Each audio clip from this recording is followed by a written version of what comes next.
मेरी second pregnancy के बाद बहुत से लोगों ने मुझसे पूछा कि कैसे आपने अपना वेट जो है थ्रू आउट प्रेगनेंसी मेंटेन रखा, के बाद पोस्टमार्टम टाइम पीरियड में आपको ज़्यादा लूज़ नहीं करना पड़ा। आज फर्स्ट टाइम ऑन कैमरा में वो 4 चीज़ें बताने वाली हूँ जिन्होंने मुझे हेल्प किया। एज अ डाइटिशियन भी मैं इन पे आप पेशेंट को भी इंकरेज करती हूँ कैसे ही करें, और ख़ुद भी मैंने उनको फॉलो किया था।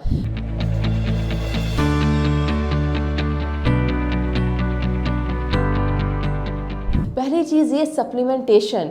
बहुत दफ़ा ऐसे होता है प्रेगनेंसी में, देखिए नॉर्मली भी मैंने पेशेंट्स को एज अ डाइटिशियन मैं देखती रहती हूँ ना पेशेंट्स, तो बहुत से लोगों को मैंने सुना है कि भाई सप्लीमेंटेशन नहीं करनी, सप्लीमेंट्स लेने से लोग घबराते हैं, कहते हैं कि ये केमिकल्स हैं शायद जो हमारी बॉडी को हार्म करेंगे। तो नॉर्मली भी थोड़ा सा कॉन्सेप्ट चल रहा होता है। तो प्रेगनेंसी में जो लोग ऐसी बातें पहले कर रहे होते हैं, प्रेगनेंसी में और कॉन्शियस होकर अपनी मर्जी से सप्लीमेंट लिए और अपनी मर्जी से छोड़ दिए।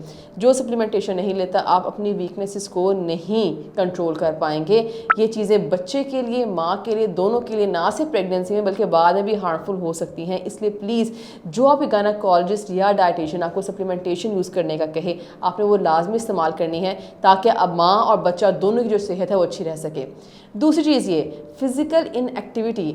हमें ये होता है कि भाई प्रेगनेंसी हो गई है, अब तो शायद बहुत एहतियातें करनी है। देखिए पहली चीज़ तो ये, प्रेगनेंसी के लिए अल्लाह ने बॉडी को ट्रेन किया होता है। अनलेस आपका डॉक्टर आपको मना कर रहा है, गायनेकोलॉजिस्ट मना कर रही है कि आपको किसी मसले की वजह से आपने चलना फिरना, उठना बैठना थोड़ा सा अपना कंट्रोल करना है, तब तो ठीक है। अगर वो नहीं कह रही तो खुद से आपने बेड रिडन पेशेंट नहीं बनना।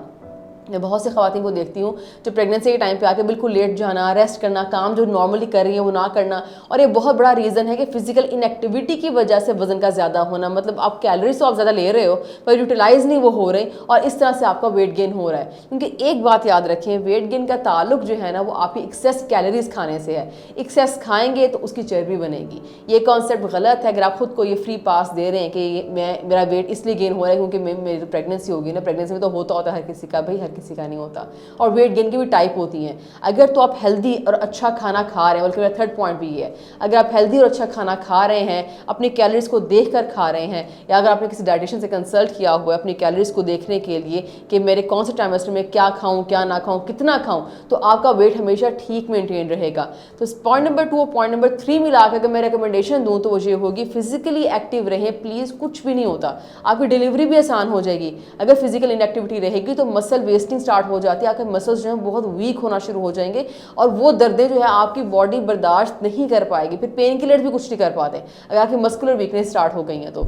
लगता है बाजार के खाने बहुत खाते हो। जी डॉक्टर साहब, मैं ये मेडिसिन प्रिस्क्राइब कर रहा हूँ, वो आप ले लेना। अब कोई भी मसला हो तो मरहम से डॉक्टर की ऑनलाइन कंसल्टेशन बुक करो, क्योंकि डॉक्टर से बात होगी अब घर पर। उसके बाद खुराक का ध्यान आपने ये रखना है, खुद को फ्री पास नहीं देना ये वाला कि चूंकि प्रेगनेंसी हो गई है तो मेरे ऊपर अब क्रेविंग्स हलाल हैं, और क्रेविंग्स के टाइम पे जो दिन में आएगा मैं खाऊंगी तो खैर है ना, प्रेगनेंसी क्या फ़र्क पड़ता है, सभी तो खाते हैं। वो लोग जो सभी खाते हैं ना फिर उनका वेट भी ज़्यादा होता है। तो अगर आप चाहते हैं कि आपका वेट, क्योंकि देखें खाना खाएं, बच्चे के लिए आपने खाना खाना है कि आपकी प्रेगनेंसी के लिए उसको वो खुराक जो है आपकी हेल्प करे। पर अगर आप एक्सेसिव खा रहे हैं तो आप खुद देखें ना, आपकी बॉडी को ज़रूरत, मतलब लेट से 500 अबव कैलोरीज की थी, आप 800 ले रहे हैं, तो वो जो बाकी 300 कहाँ जाएंगी, वो आपकी बॉडी में चर्बी ही बनेगी। उसकी कहीं और जाने की कोई और तरीका, कोई रास्ता नहीं है, वो बॉडी से बाहर आउट नहीं हो सकती, उसकी चर्बी ही बननी है। सो जब एक्सेसिव खाएंगे तो वो चर्बी ही बनाएगा। और इसलिए पर ट्राइमेस्टर में, अगर आपको इंटरेस्टिंग बात बताऊँ, आपको पता है हर ट्राइमेस्टर में डाइट डिफरेंट होती है।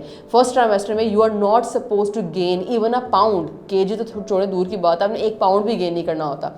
और हमारी बहुत सी बच्चियाँ, स्पेशली वो जिनकी फर्स्ट प्रेगनेंसी होती है, फर्स्ट ट्राइमेस्टर में ही गेन कर बैठती हैं। क्यों? पहली प्रेगनेंसी है, नान का, दाद का, बच्चे का, दोनों का ही बहुत ज़्यादा कॉन्शियस होता है, कहता है खाओ इसको, खिलाओ ताकि अच्छा गुपला बच्चा पैदा हो। माँ के वज़न का ताल्लुक है, माँ के ज़्यादा वज़न का ताल्लुक बच्चे की वेट पे नहीं आएगा। बहुत हेल्दी ख़वातीन के बच्चे भी 2.5 kg 2.8 kg के ही होते हैं। इसका ताल्लुक आपके ज़्यादा वेट के होने का ताल्लुक बच्चे के ज़्यादा वेट होने से हरगिज़ नहीं होगा। ये प्लीज़ बात दिमाग में बिठा लें। इसलिए उतना खाएं जितना आपको रिक्वायर्ड है। नहीं समझ आ रही, कोई मसला नहीं है, आप डाइटिशियन के पास हैं, वो आपको गाइड कर देगी।